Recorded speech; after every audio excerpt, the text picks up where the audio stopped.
you.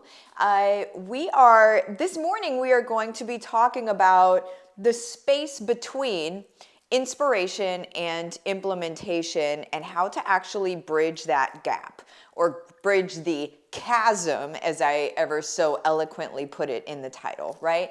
But really we're just wanting to bridge the actual gap between inspiration, wanting to do things, kind of that rah, rah, rah moment, and then it actually happening. Okay, so this is going to be a relatively short video because it doesn't require a whole lot. And quite frankly, hi, I'm Martha, and I really don't want to talk to you a whole lot about things. I really want to let you have time to go do them on your own. And I don't know if you hear Cookie out there, but my Frenchie is going nuts. Let me see if I can bring her in. Cookie, come here. Cookie. Here she comes, here she comes, here she comes. Oh my gosh, here she is. Oh my goodness, there she is. Hi, lady. Hi. You want to say hi to the peoples? Or you really want to get at somebody outside? You really want to get at somebody outside? Is somebody in the area? Okay. She's like, seriously. Oh, I think Olga must be here. I bet that's what it is. She's like, no, Olga's here. Okay, so anywho, first thing first, let's go ahead and pray. Lord, thank you for today. Thank you for all the things that you do for us on a daily basis. Thank you for giving us this place to be able to come together, giving us a place to be able to make real, authentic friendships, to build them, to grow them, to lift each other up in a world that really just likes to, unfortunately, the broken world likes to derail other folks for fun or for sport. And Lord, you create within us the need and the desire to lift others up. God, just thank you. Thank you for what you do for us. And thanks for what you do in us. In your name, amen. So the difference between inspiration and implementation and how you actually move there, right? So I think that most of us have no problem at all getting inspired. No problem at all, right? You could listen to a talk. You could listen to, one of the gurus speaking and just getting very excited about something, and you're like, yes, I want that too. Yes, I think I could do that. That sounds great. And then you emotionally get into a rah, rah, rah moment, and then you're like, okay, let's go, let's do this thing. Like, I'm ready, we're gonna go do it. And then whenever it's up to you, whenever it's just you, and you're not in front of the rah, rah, rah, and you have to sit and you have to do, and there has to be something that you actually implement, that's where people tend to shy away from it, right? We have no problem at all getting rah, rah, rah. It's not, we're emotional beings, right? It's very easy for people to be like, yes, I'm excited, let's go do the things, right? The difficult part, and why you don't see more, successful, whatever you want to call that, people, is because the follow-through doesn't always happen. The follow-through, the first step of follow-through is dealing with your own mind and dealing with the fact that your mind is based on past experiences, and your mind is trying to say, no, you can't, because you haven't, okay? Now let's address that super quick, because the no, you can't because you haven't is fallacious. It's not true. There's no way that it can be true, right? It's just you have not yet. Okay? And so whenever that comes into your mind, bind it up, get rid of it, and say, okay, well, you're right, I haven't, but I choose to now, right? And it's as easy as that, you guys. We are owned by our fears, and we are owned by our minds unless we take control of it. Our mind will always keep us in the past. Our mind will always keep us broken. Our mind will always keep us less than what God created us to be, because it hasn't seen it yet. But the place of growth, the place of growth happens whenever we address it. We look at the fear and we say, you're right, I haven't done it before, but I choose to do it today. That changes things for you. Do me a favor and try it today. If you've never tried that before, I know it sounds little. It's so little and it's so easy to do that it's easy not to do. And so whenever you have something come into your mind today and is like, oh no, that's not me, just look at it and say, well, it wasn't me, but it is me now. And so now I make a new choice. Now I'm doing a thing, right? That's very, very important. So that's the very first step. Now the next step after that doesn't feel little. Yes. Oh, Christine, thank you for this. Of course, Michelle, I have not yet, but I choose to now. That's it. Doesn't feel little. Little as much when God is in it. That's it. Little things can lead to bigger and bigger things. It's the only thing that can lead to bigger and bigger things. Literally the only thing that can.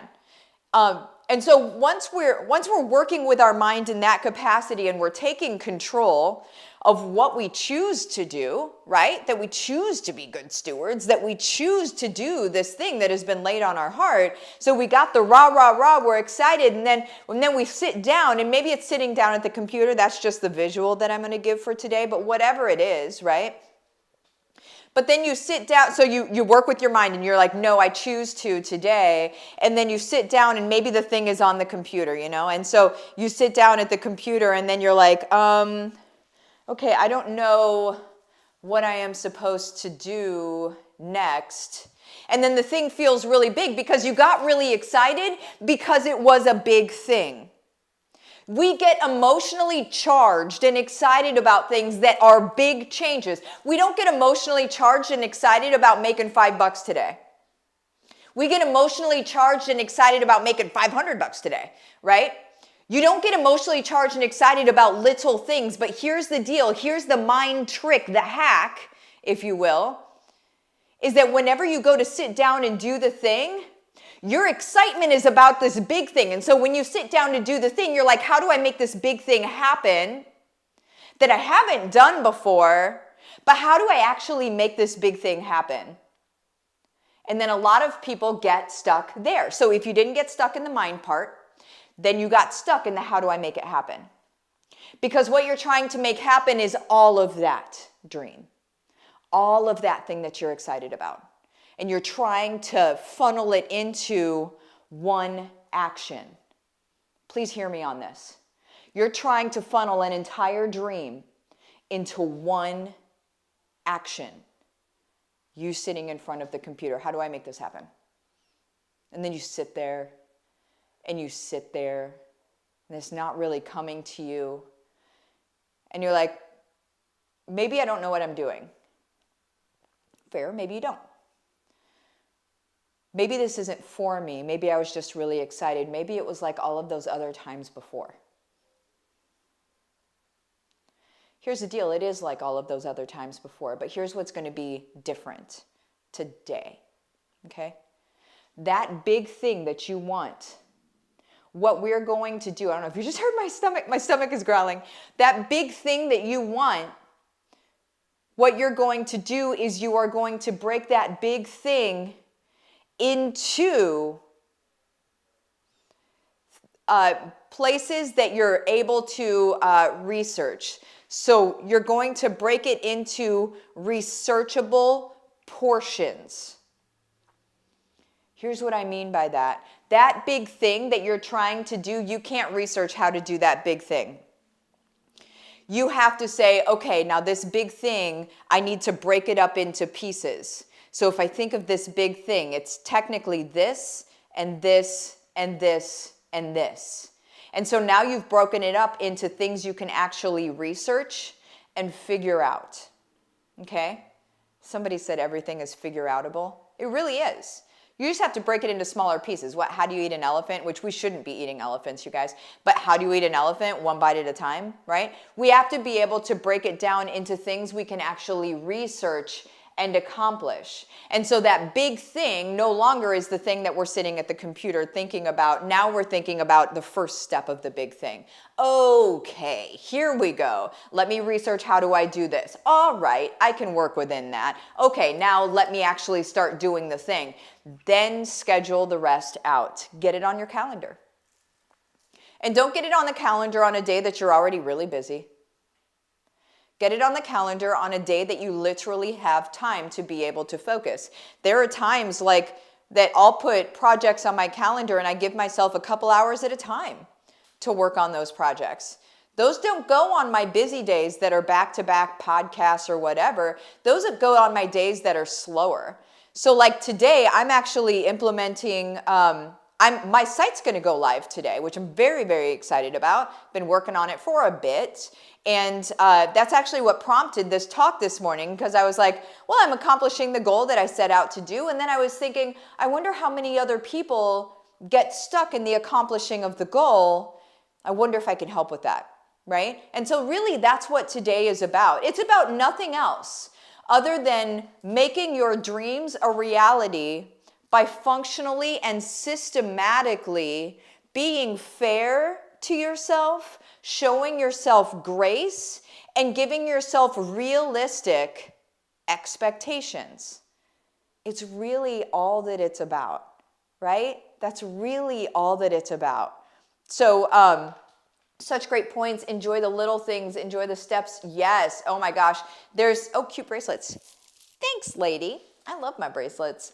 Michelle, woohoo. I've been waiting for the new site. You know how, and thank you, Christine. I have been very excited about it.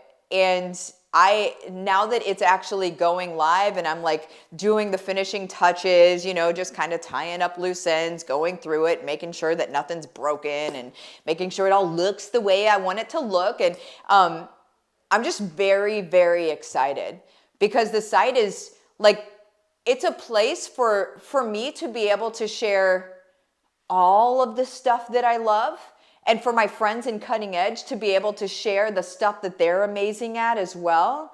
And it's just like a big grandiose place, because my regular website withmartha.com is like my businessy website, right? So if you want to hire me to speak, or if you want to join a course and blah, blah, blah. But this site isn't about that. This site is about life. This site is about our kids. This site is about health, wellness. This site is about making money. This site is about praise music. It's about your spiritual life. It's about all the stuff that really matters to me. And so I feel like I get to create an extension of myself online that is aside from just the businessy extension of myself. And I'm very, very excited about doing it. So there is that. Patricia, step by step, ordained by God. So excited for the site. Yay! Well, I'm going to pop out of here, you guys. I'll let you know whenever it goes live. It'll be today, because I did something that I thought was going to take a couple hours, and I just did it in 15 minutes a few minutes ago. And I'm like, well, pretty much ready to go live. So I'm just going to go through and make sure everything looks okay on mobile and desktop and blah, blah, blah. But anyway, I love you guys. Have the best day. Adios.